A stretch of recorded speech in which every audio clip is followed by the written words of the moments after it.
See those nice claws? They are the most feared predators in the Northwest, but limited to less than 2% of their original range, grizzlies are a threatened species.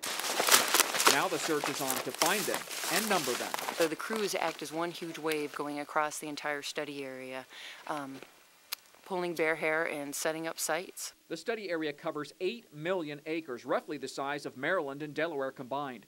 It stretches from the Canadian border and goes south to Eureka, Big Fork, Ronan, to just north of Missoula, then east to Lincoln and north to Augusta, Choteau, Browning, and back to Canada. To count the grizzlies, work crews have to first lure them by putting up hair snag stations.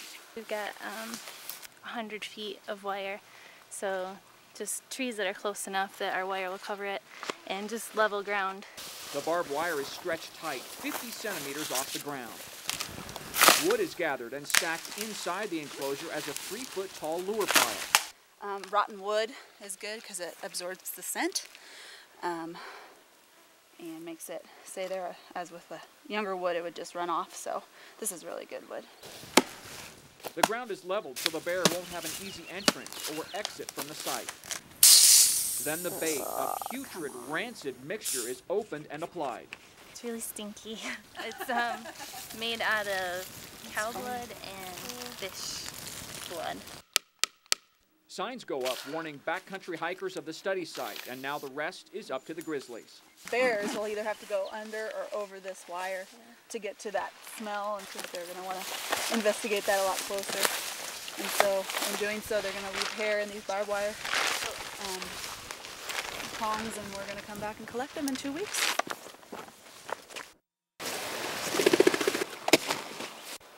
A long hike, high in the Mission Mountains. Sweet Valley. The search ends as we arrive at a hair snag station set up 2 weeks earlier. Photos from a previous DNA study show how the station works. Grizzlies are lured to the site to check out a baited wood pile. When entering, they either crawl under or over barbed wire, leaving their hair on it. After frolicking a bit, they leave the site and leave more hair behind. Colleen, that's a good look for you. The latest fashion.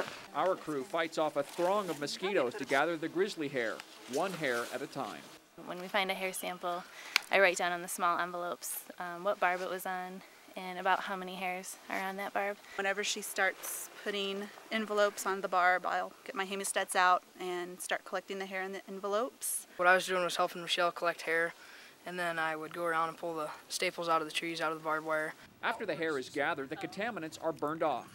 We do that around the entire site and then just take those samples and put them into one envelope and keep everything together so that when it goes to the lab they know what site they all came from.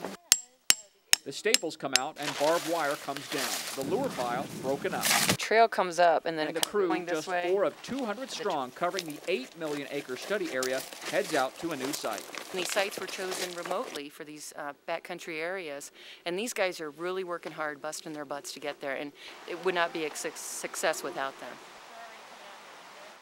A high country hike in the pristine, rugged backcountry of the Mission Mountains, where creeks meander down mountainsides and bear sign abounds. Look how long these nails are.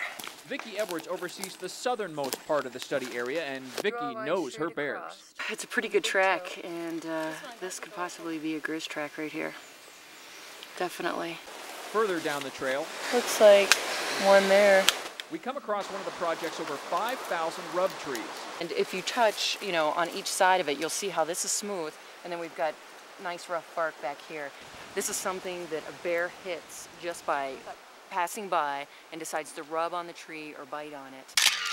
That's because bears rub on the smooth side to announce their presence to other bears, and just like you and me, they love a soothing back scratch. Like the cow on the post. Yeah, exactly. And after rubbing on these barbed wire wrapped trees, crew members then remove and record the individual bear hairs.